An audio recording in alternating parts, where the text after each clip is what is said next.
Okay.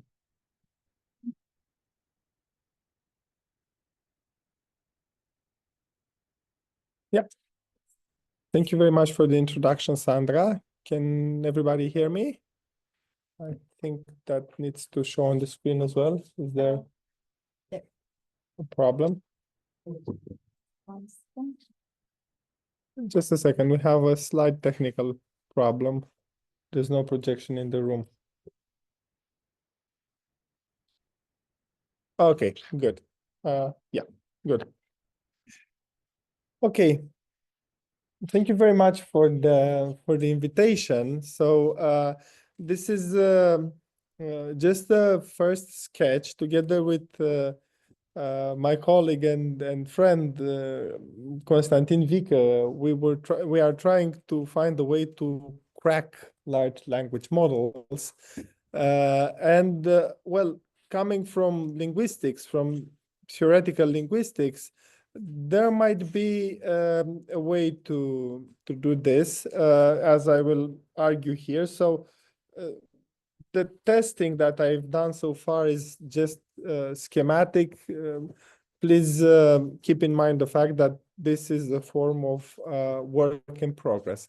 I'd like to specify the fact that the images that you will see throughout the presentation have been generated by Dale today. I prompted him with competence in the Chomskyan sense, plus large language models. I also offered an image of the brain, and as you will see throughout the presentation, this is what it generated, or he generated. I don't know how to, as a linguist, I'm still puzzled at how to call it. Good. So let's get started with some introductory remarks. Namely, I'd like to outline the aim of the talk. What I would like to do is to start from some of the most important and, well, generally accepted fundamental properties of natural languages, and to ask the question of whether large language models exhibit them. There's an important caveat here, namely that the conceptual apparatus, the framework that we choose, and the concepts that we employ in the analysis have a crucial impact on the outcome of the analysis. And I'll make an illustration with this. So basically, if we adopt a functional definition of language, and I prompted ChatGPT a few days ago, asking it to give me a functional definition of language, and I'm selecting here just a part, just a small quotation. So it's a system used by humans for expressing thoughts, intentions, and emotions, enabling the transmission of complex information across individuals through speech, writing, or sign. Well, if we adopt this definition and we ask a large language model to produce a text on a given topic, or to make an abstract from a longer text, and to be very honest, I have done that. I had 45 minutes until I had to submit an abstract, and what I had written was 800 words long, and the limit was 500 words. And I just asked it to reduce it to 500 words, keeping my style and the words. And I submitted the abstract as such, and it was accepted. Good. So if we take a purely functional definition of language, yes, it can be taken as a good proxy for natural languages. However, and I have a nice quotation from Fox and Katzir, we might be impressed by an LLM generating a Shakespearean sonnet, or by LLM activity correlating with data from brain imaging. But unless these observations bear on theory selection, they are not going to tell us much about underlying machinery. So as a generative grammarian, I'm interested in the underlying machinery, hence the title competence in the for my talk. And this has some connotations. So the framework that I have chosen to use in order to assess the linguistic abilities of a large language model is a framework that zooms in on properties of natural languages that go beyond a purely functional perspective. Uh, namely, the properties which account for the fact that language is a system that, in the classical ancient way, relates sound to meaning. Okay, what are the mechanisms on which the relationship between sound and meaning are based? So this is the biolinguistic approach as understood in standard generative grammar. An important distinction that I'm going to present is the distinction between competence and performance that has been proposed in the 60s by Chomsky, and which is still central to generative endeavors. And this also yields the research question. So are LLMs performance systems, or do LLMs have competence? How do we answer this question? Well, we test elements that have to do with assessing competence of natural languages against large language models. And I think I'm not biased here. So whatever the result might be, so if it passes the competence tests, then this is very promising because we can do reverse engineering, and the underpinnings of LLMs are most probably the underpinnings of natural languages. So that's promising. But if it doesn't show elements of competence, well, that's problematic. Not for LLMs. It's problematic for understanding how natural language works, what are its constraining principles, and of course, the question of its biological representation remains again unanswered. Uh, uh, I'd like to mention before getting into the subject that in present-day linguistics, there are two main opposing views. One is expressed by functional linguists like Steve Piantadosi, and I think the quotation is self-explanatory. Large language models have attained remarkable success at discovering grammar without using any of the methods that some in linguistics insisted were necessary for a science of language to progress. The other one comes from theoretical linguists, and this is just a quotation from Fox and Katsir. Danny Fox is a semantician at MIT, and Katsir is also a graduate of MIT. We use the term the LLM theory to refer to what we take to be the underlying proposal, namely that humans are born with representations that are fundamentally like those of the massive artificial neural networks that are the basis of current LLMs, and secondly, learn through the same methods used by these networks. This note is a brief reminder that of why the LLM theory cannot be taken seriously. So the theory that Fox and Katsir propose is that LLMs have these basic properties, and the goal is to falsify it or verify it. Okay, good. The outline of my of the talk is the following. First of all, I'm going to insist on the framework and concepts. I have to apologize to those who have been at the peer learning workshop because the small part overlaps with what I have said yesterday evening, but it's just only a small part. Then I'm going to go to the testing part, and then I'm going to try to formulate some conclusions, or rather to formulate some questions that derive from my analysis. Good. So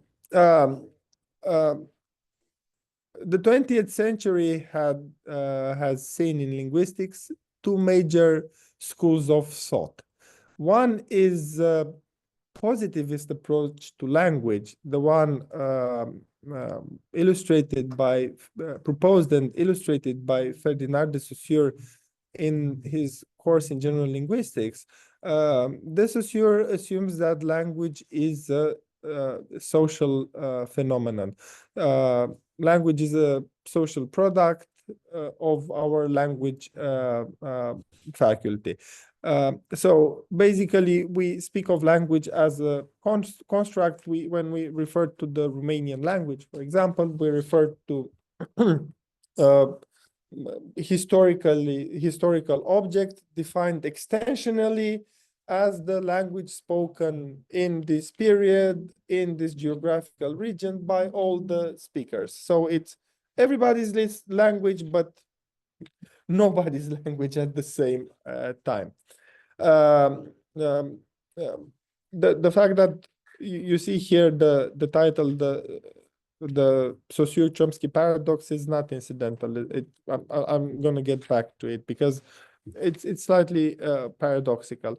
On the other hand, since the 1950s onward, we speak of the generative framework. The generative framework proposes a biological perspective on language. So language is a faculty, and that's what we call it in generative grammar, the language faculty, which instantiates universal grammar, namely the mechanism that allows humans to produce and understand utterances in natural languages.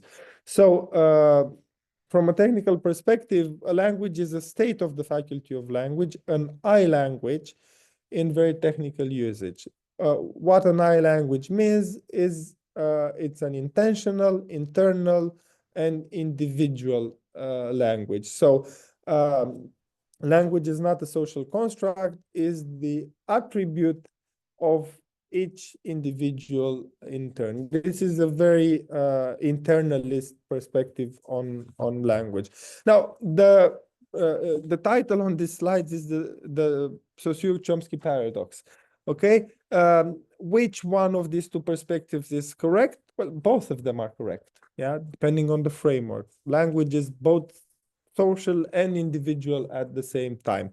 However, in order to assess the linguistic abilities, competence of a large language model, I believe that the second framework, the generative framework, is appropriate if we want to see whether LLMs have natural language capabilities. Okay, this brings us to the idea that we should treat language as a natural object. Okay, this is sort of implied in the generative framework, because generative linguists treat language as a natural object, but it also has some consequences. So if we look at language from a Saussurean perspective, it's the product of convention, so it's an artifact. If we look at language from a generative perspective, language is a natural object, and it's analogous to a limb or to a bodily organ. I'm not sure if this metaphor that I have taken over from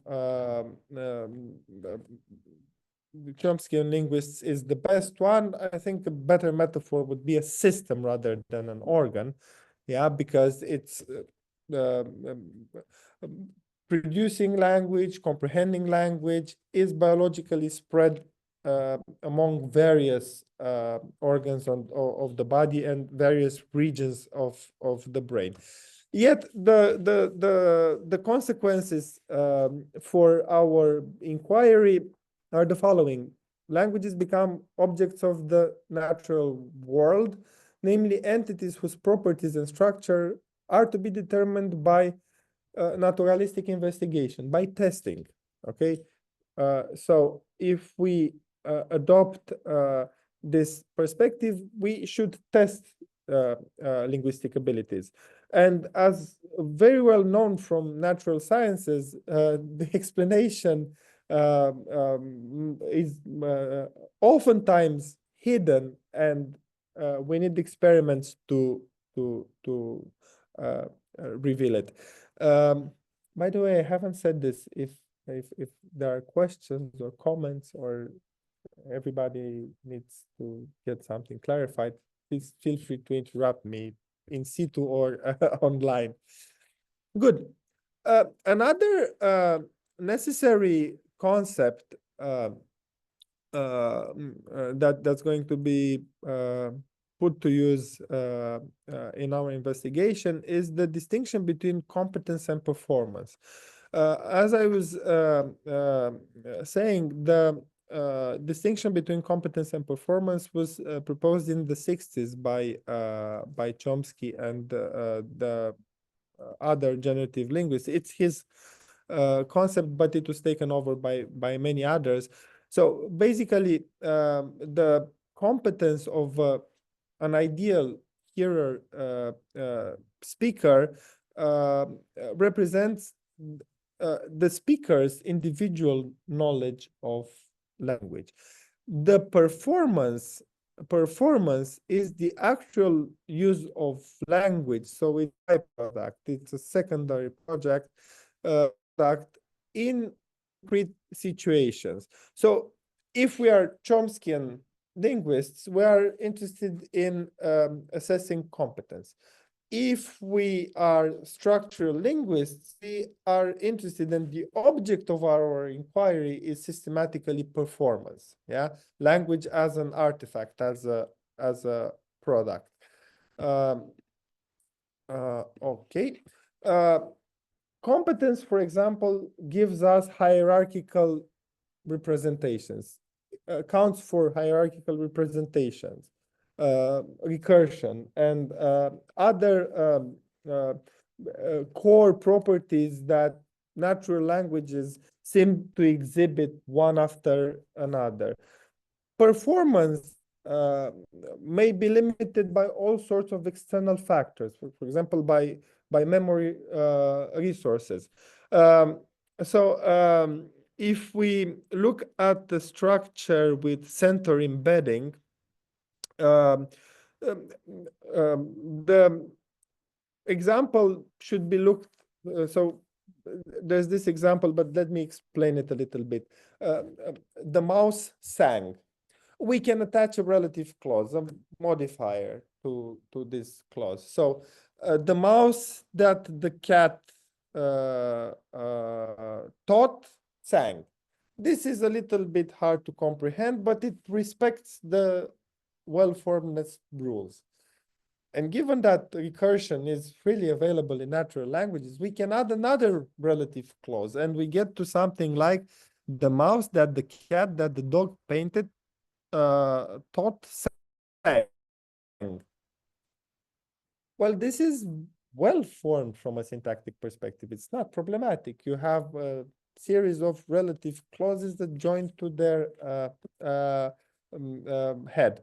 However, it is very problematic for humans from the perspective of performance, because the issue of parsing center embedding is really, really problematic. This pattern is really problematic. Once you go over the above the second layer of center embedding, it becomes very hard for humans to parse.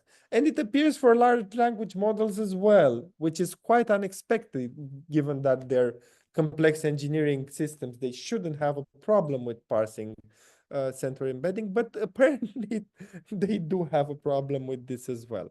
So the claims that Fox and Katsir have, and the claim which I'm sympathetic, is that LLMs mimic the surface manifestation of human competence and performance within a single system. So there's no difference between they don't make a difference between internalized language and externalized language. Uh, and when they make human-like mistakes, it is because those mistakes are what they have learned, not because of their working, that the fact that their working memory has failed them. And I think that uh, uh, from the perspective of the distinction between competence and performance, these claims are correct. They have been defended with other arguments by Fox and Katzier. So there are three fundamental aspects of linguistic competence. The first one is modularity. We're not going to talk about modularity a lot today. The other one is constituency. Okay, how do we generate syntactic structures and with all their properties, recursivity, embedding of various types. And the third one is entailment. Okay, from very modular perspective, syntax and semantics have very little to do with one another. And there's a famous phrase by Chomsky, and everybody knows by now, colorless green ideas sleep furiously, which shows that syntax and semantics are quite independent. So it's not problematic from this perspective. However, entailment, semantic comprehension and interpretation is an attribute of being a competent speaker of natural language, a regular speaker of a natural language. So the challenge of relating constituency and entailment under the aegis of modularity, as Fox and Katzier state, is the entry requirement for any debate on the nature of language. So basically, that's what I'm going to try to do to test constituency and modularity today. As a filter, and this is the last theoretical concept I'm going to introduce today, we evaluate grammars with the metric of adequacy. Adequacy, it's not a complicated concept. It starts from the common meaning of adequate. A grammar is adequate if. So we have layers of adequacy. A grammar or a model must display, first of all, observational adequacy, namely to be able to generate all the correct sentences, all the well-formed sentences in a given language. Then we have to have descriptive adequacy, so to provide the terms, the minimal units that account for the data generated, and to assign a structural description. And last but not least, the ultimate layer of adequacy that we're trying to unveil in the present day is explanatory adequacy. Okay, how is this system acquired, and why? This is where biology comes into play. Why only us, as in this very nice book by Chomsky and Berwick, published in 2016. Why this takes us to biology. What are the biological underpinnings that enabled Homo sapiens to develop this system that's, to our knowledge, unique in nature, with its properties: unbounded recursion, metalinguistic function, and so on and so forth. Good. So let's start to test the competence of LLMs. But if you have questions so far, I'd be more than happy, or comments, or if you disagree with the framework. If you disagree with the framework, I'm afraid that not much I can do, because I'm building in this in this framework. Good. So I have tested the competence of LLMs on Romanian. It has quite a large database. It is quite proficient in Romanian. I tested it since the beginning of March until the present day, until uh, last evening. And this is ChatGPT 4 Turbo, and you have the description in Romanian as prompted here.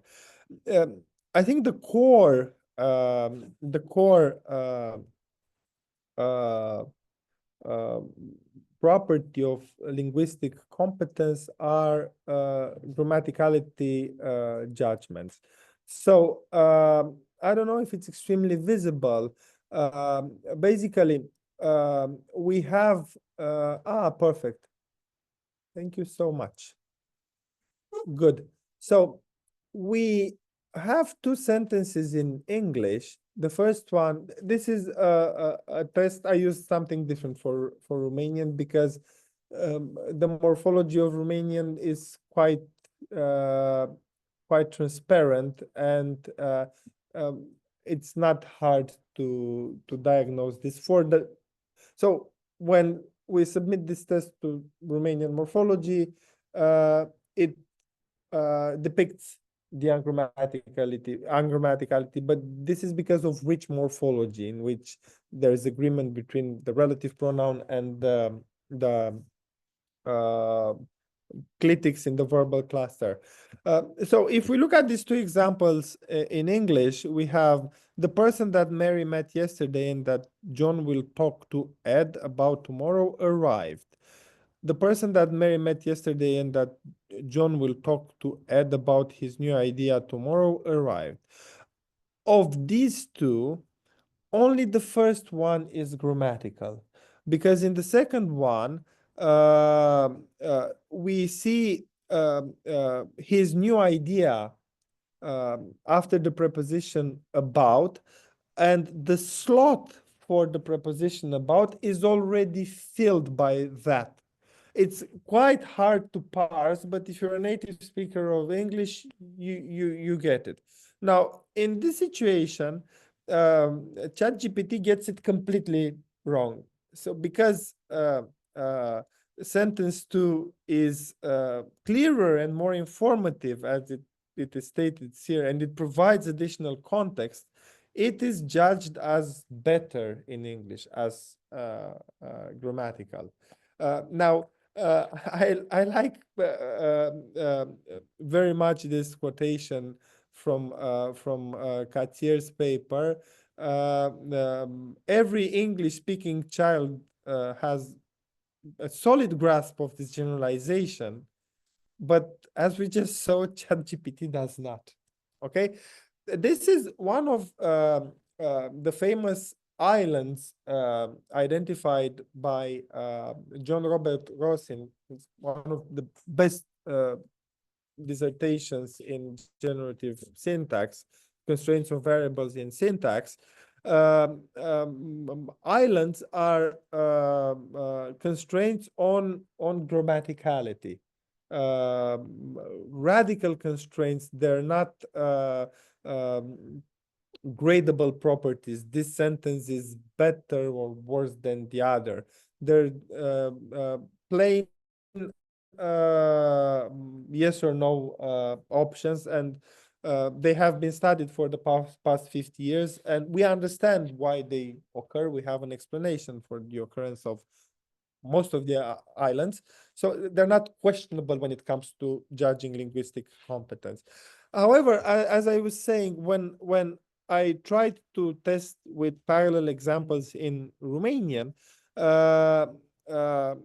so omul care a venit și pe care l-am văzut pe Ionie înalt, when I filled the slot of the direct object, and when in the second one, in the second prompt, that's a grammatical sentence, it appears to know it. Propoziția 2 este cea mai corectă și mai bună în română, which is right. So At this point, we can, close the door and say, yeah, it it is equipped with grammaticality judgments, so it's uh, a step closer to being human rather than a very complex engineering tool.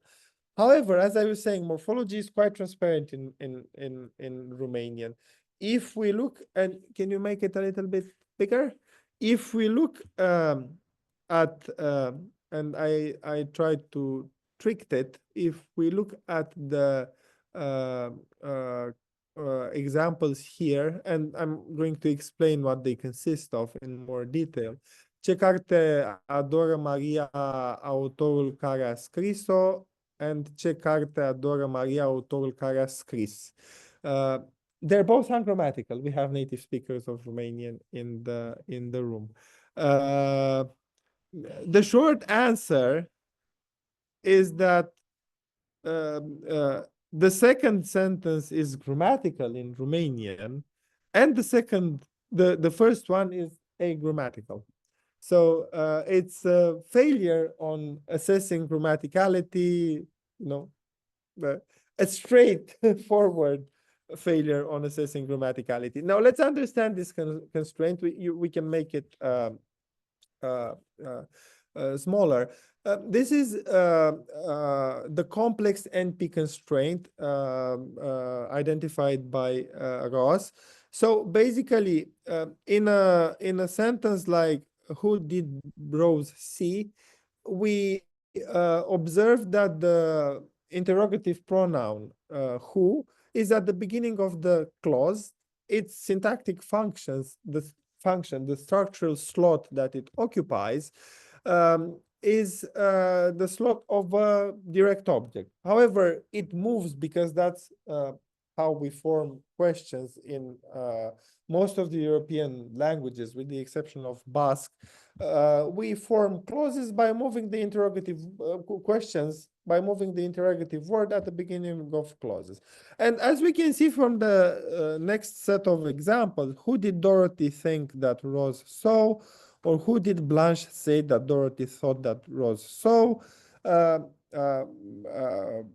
The distance is practically unbounded. We can extract the interrogative word from an embedded clause, from an embedded clause that's separated by an intervening embedded clause.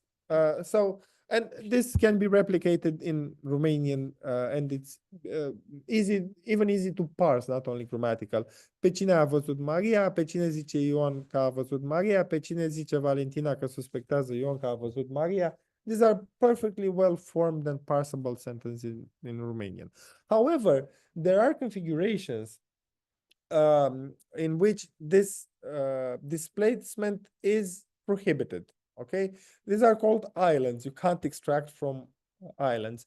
Namely, these are nominal expressions that contain clauses. So basically, if we start from a sentence like Dorothy likes the author who wrote War and Peace. Now, War and Peace is a direct object of the word right. So basically, we can insert an interrogative word there and displace it to the left edge of the clause. However, this is impossible. Which book does Dorothy, the author who wrote, is word salad. It's strictly ungrammatical in English. Or Rose heard the news that Blanche is dating someone. Let's take a simpler interrogative word. So replace someone with who, okay, the corresponding interrogative word. Again, who did Rose hear the news that Blanche is dating is strictly ungrammatical in English. And this ungrammaticality carries over to Romanian. And we have two variants in Romanian, in the sense that Romanian also has clitic doubling. So if we start from a clause like Maria adoră autorul care a scris Război și Pace, Mary adores the author who wrote War and Peace, and we try to create a question for War and Peace, Ce carte adoră Maria autorul care a scris? That's ungrammatical. And even with the critic doubling, ce carte adoră Maria autorul care a scris-o? Still ungrammatical.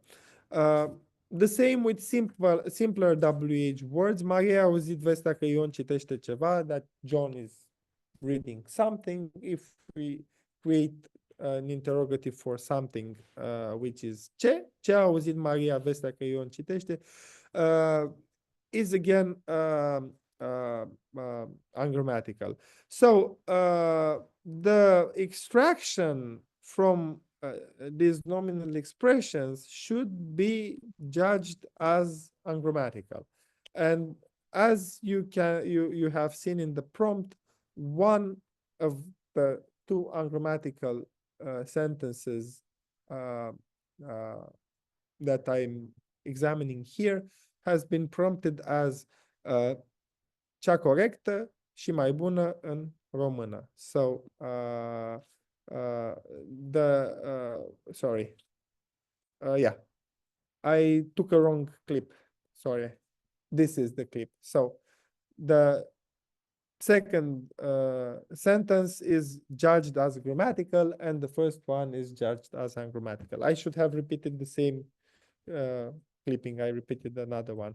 So we can conclude that can paraphrase Katir and say that every native speaker of Romanian, even children, has a solid grasp of the fact that these sentences are ungrammatical.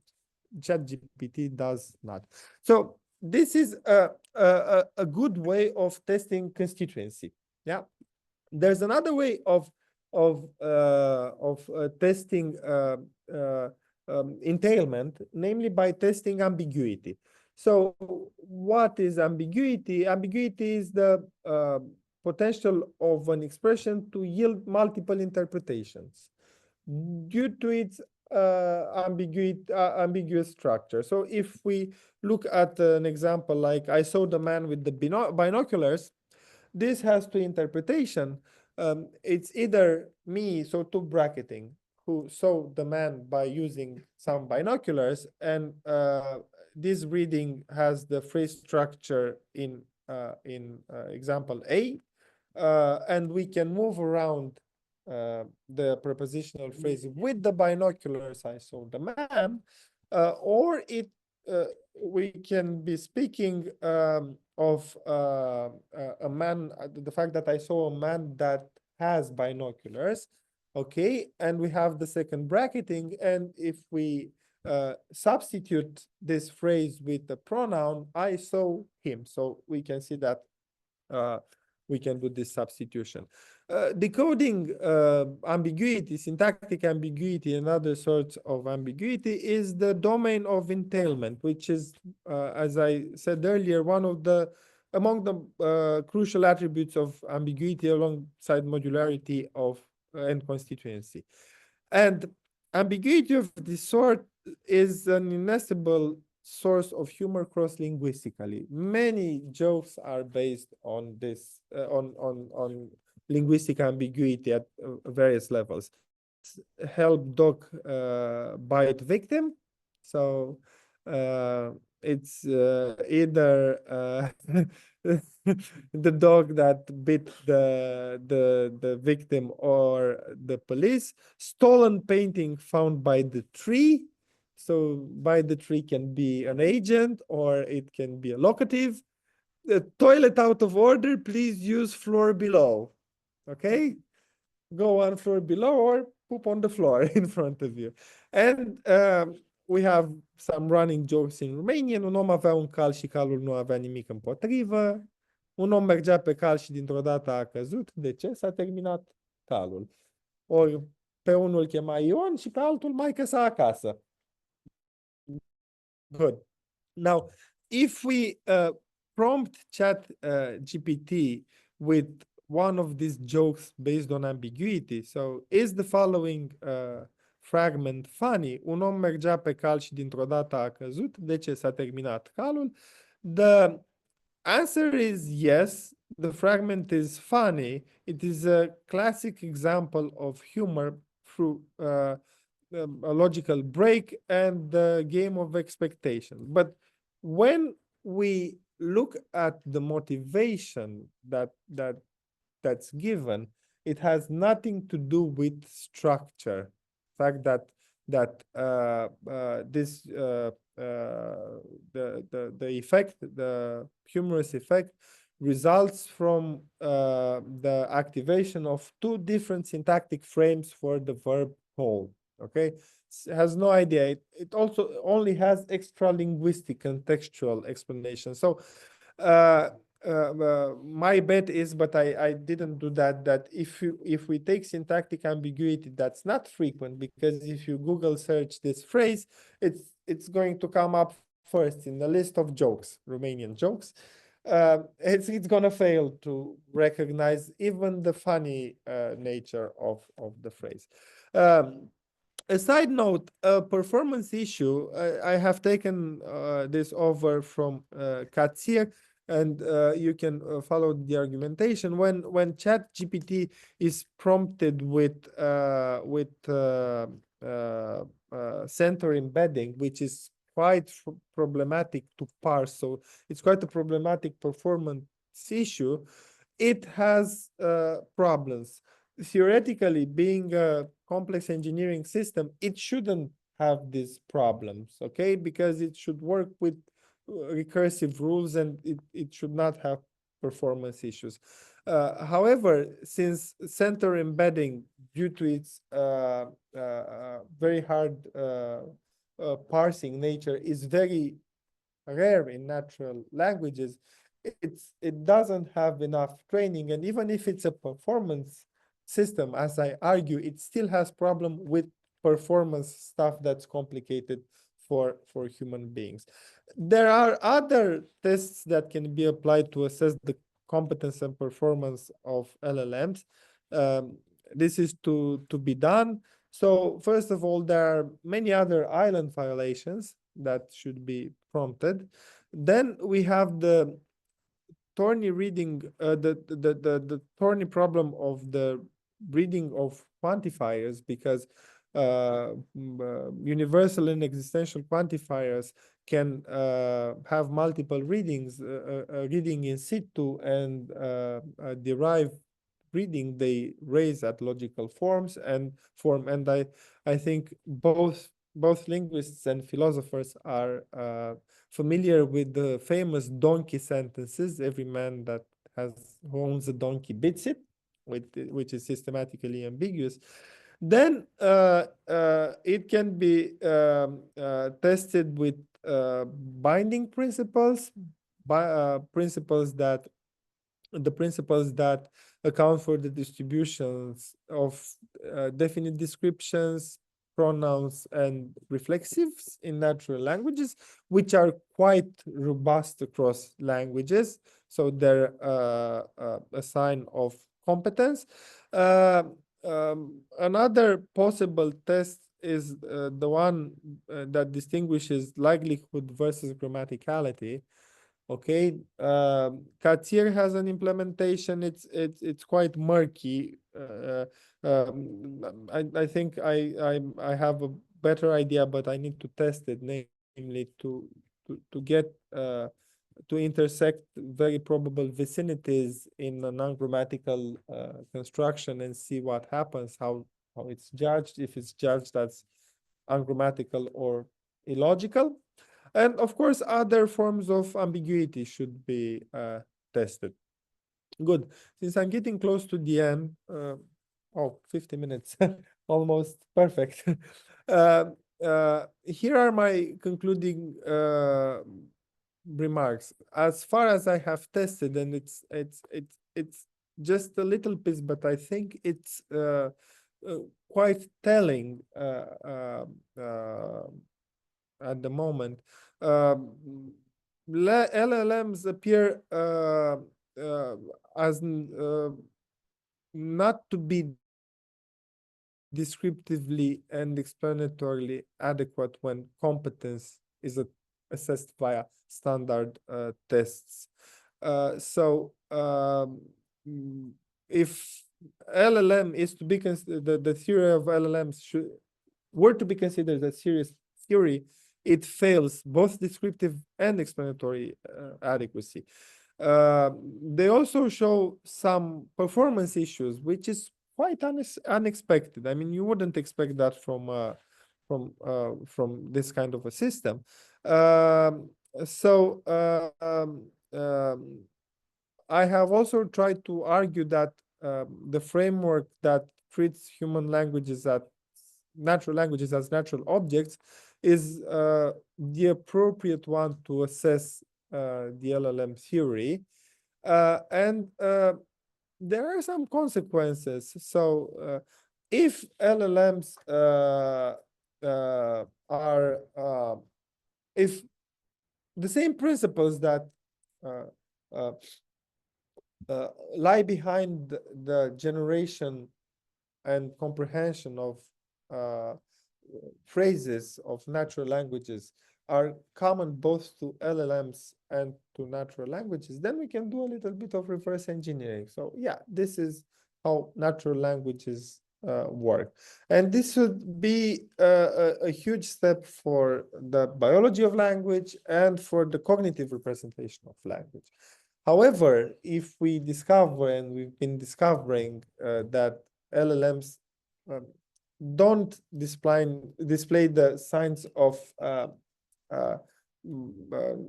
natural language competence, then well, it's again a dead end. The game isn't over, and we can still examine the question of why only us, what are the features of human languages that of natural languages that make natural languages so special, and how they evolved biologically. Good. Thank you very much. Looking forward to your questions.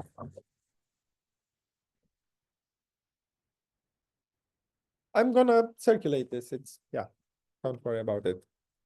So are there any questions in here? I have a good question. Apologies for the to and fro. But the bit I did catch from your thought, the competence performance distinction, right? Yeah. So somebody could say, look, there are varying degrees of ungrammaticality that various users would exhibit in various contexts. And there are various limitations with respect to grammaticality that various LLMs would exhibit.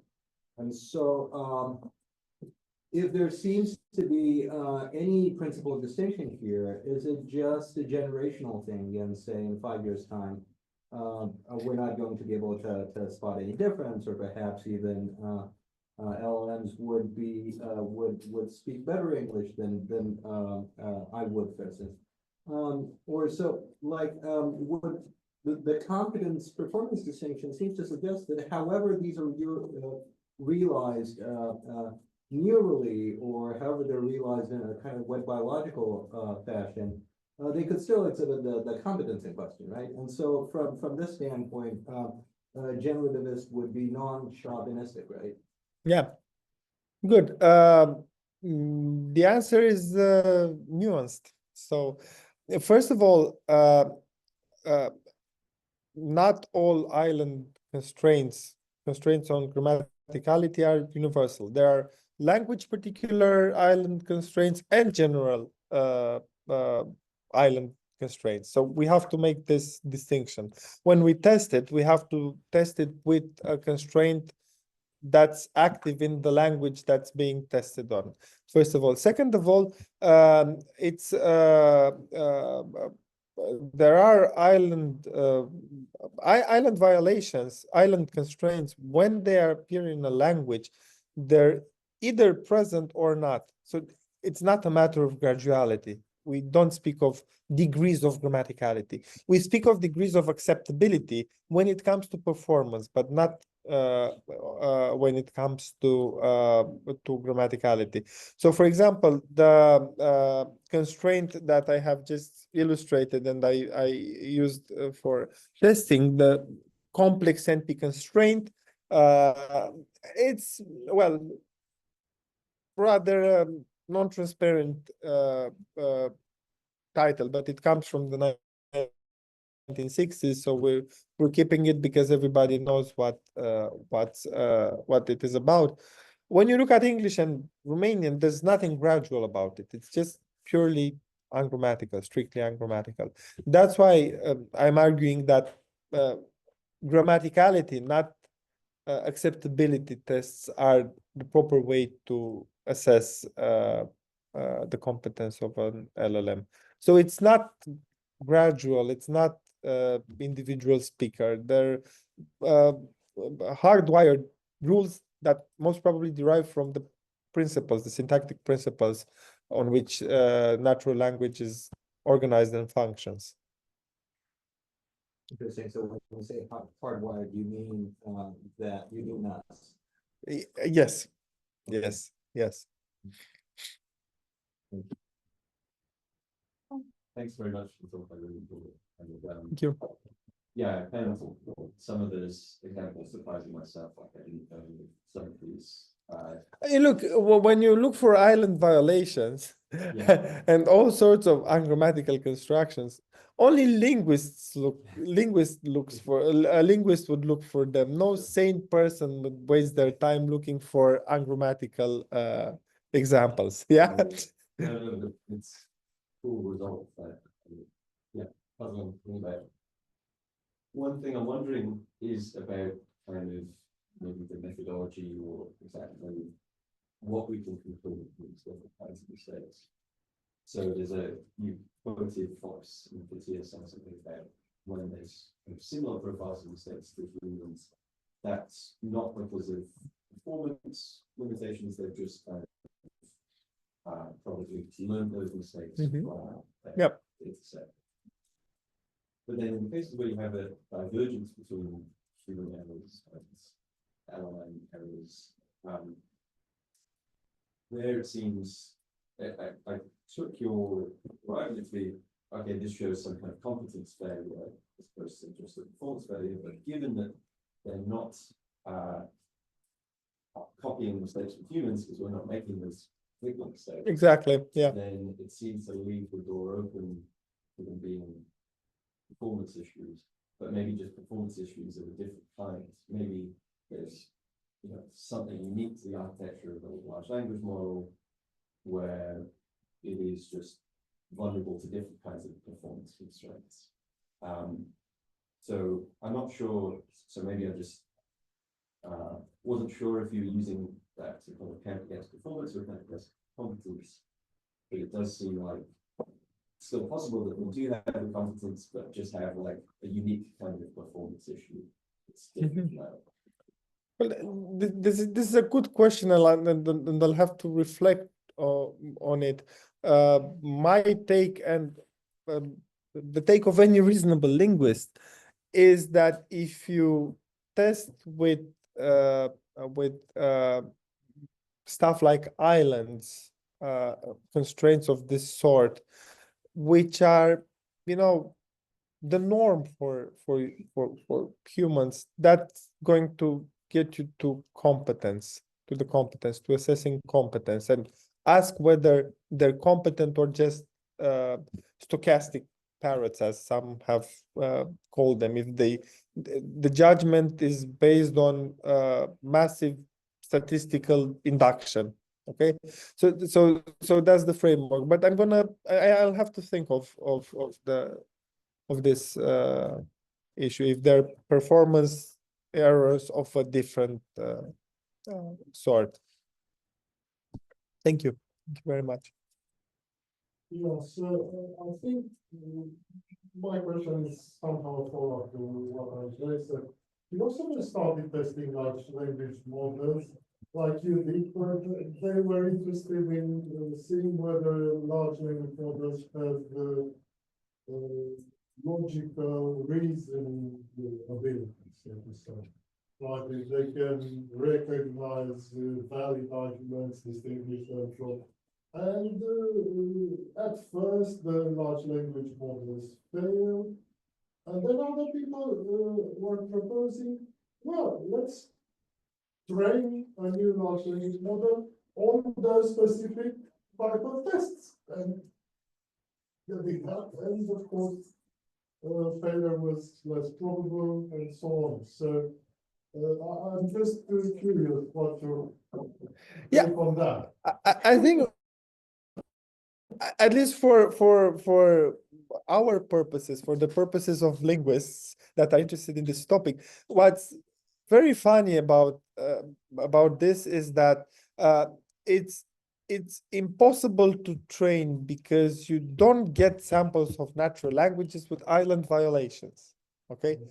However, when you construct a sentence that may be plausible, I mean, look, this sentence in which one interrogates the object of war and peace here, that's very plausible. It's a question that's not implausible on a logical ground, on a semantic ground. It's just impossible from a syntactic point of view. Okay, when you test it with this, it's not like you would train it.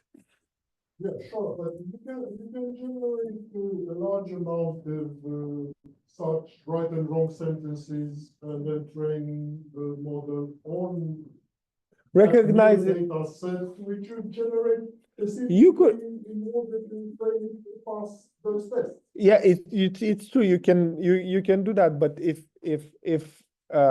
if we assume that it learns language reflexively, just like children do, because children are not trained on ungrammatical sentences. They're not even trained. They just pick up language. Then it should develop the competence to distinguish between grammatical and ungrammatical structures by itself, not by training it. That's the whole story. So if it learns if it has human-like linguistic competence, it should learn language like a human and be able to spot ungrammaticality with ease. Yeah, but that's clear from the very beginning, right? The large language models don't learn like humans because we are not trained on extremely big data sets. It's true, but something might be a point in common that relates. So if I may just a quick follow-up on. Sure. We can follow up yeah. So it sounds as though, what you're saying is that, island constraints cannot be acquired by LLMs and unsupervised learning Yeah. on a large profile. And then it sounds as though, you're agreeing with Gigi that they can be so acquired in supervised learning. If you produce a corpus with island constraints, yeah, they could be theoretically they could be acquired. So these are phenomena that are not naturally occurring in natural languages.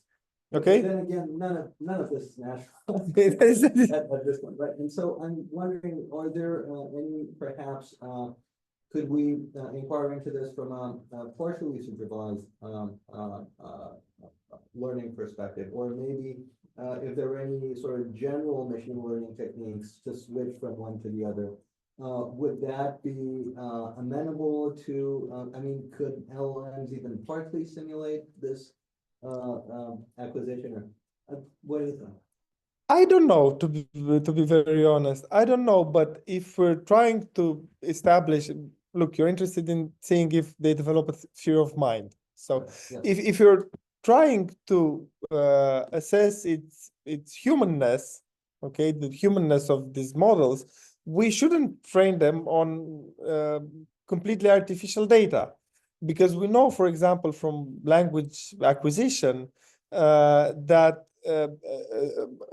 at least in the first phases of childhood, when children acquired up until the age of 5 or 6 the fundamental morphosyntactic structures of the natural languages they're exposed to, directed learning doesn't count at all. For example, English children produce sentences with negative concord. Nobody doesn't like me. There are extremely many samples in the corpora of language acquisition when the instructor or the parent tries to correct the child and this fails. They produce very frequently metathesis. They reverse the order of syllables or of sounds in a word, but this is perceptually indiscriminate for them, for the children. However, it is discriminate when you produce it. If you say something like the child produces ciuculucă instead of căciulică, this is the word in Romanian for small hat. If you say it back, it's going to say no. If I say ciuculucă, it's going to say no, ciuculucă. You have to say căciulică. Okay. What's more, they overgeneralize. They produce in English verbs like goad for went and gone, kept for kept, etc., etc.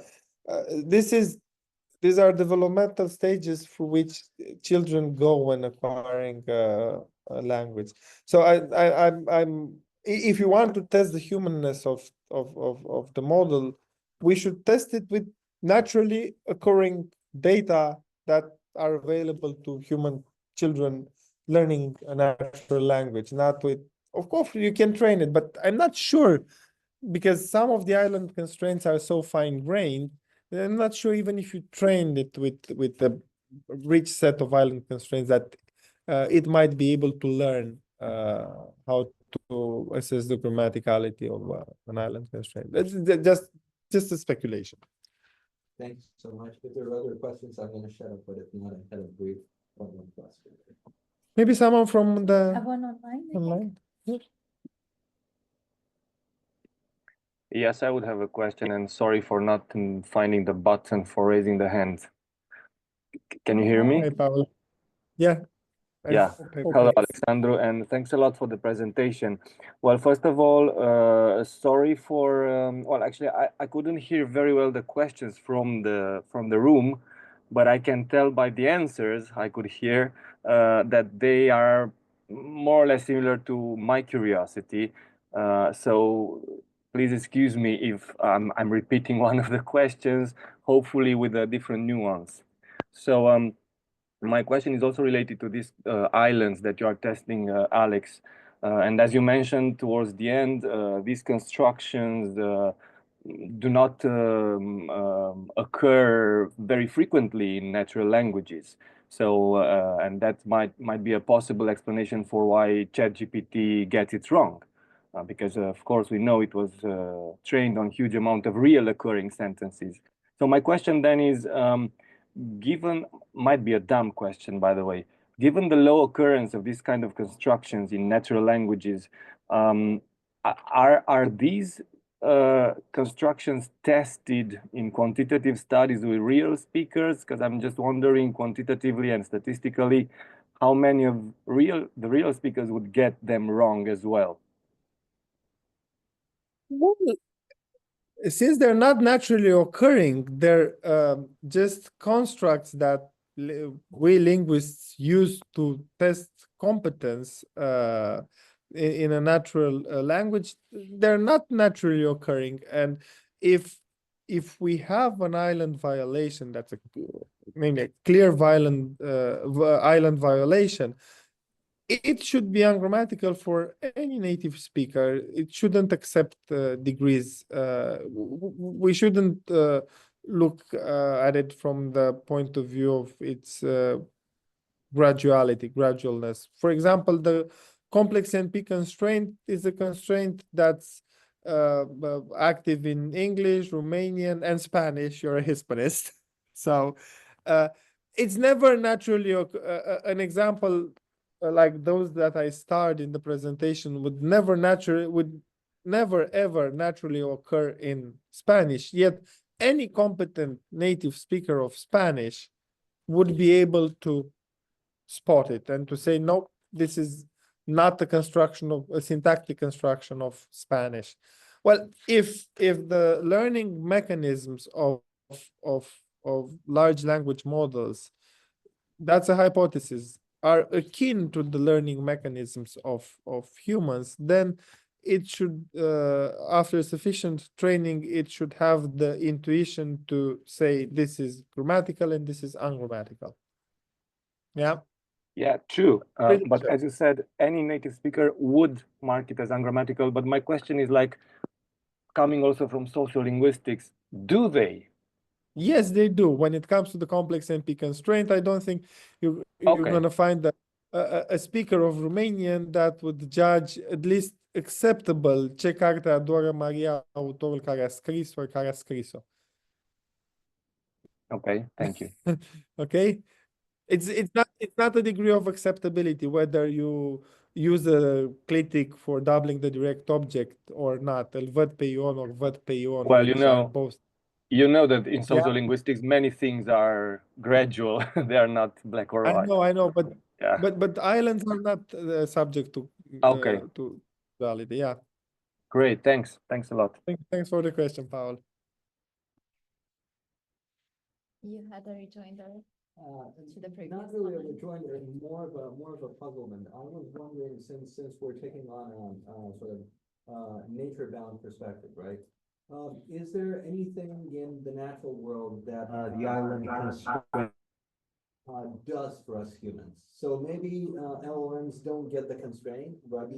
Maybe it cannot be acquired, but does the constraint have any function? Does it perform any role that, you know, for kids to acquire the syntax of Romanian, say, such that LLMs could perhaps reroute and do that function differently? And I don't think they have a particular function. I don't think they have a particular function. They illustrate what a given I language can't generate, but I don't think there's something purposeful behind it. It shows you the limits and constraints of the of a system. So they're like the sort of negative evidence. Yeah. Thanks. That's very useful. I mean, but it sounds as though LMs would necessarily overgenerate useful stuff. Yeah, as they do. This is a form of overgeneration. If they consider a strictly ungrammatical clause as being grammatical, acceptable, better even, well, that's when they overgenerate. Yeah.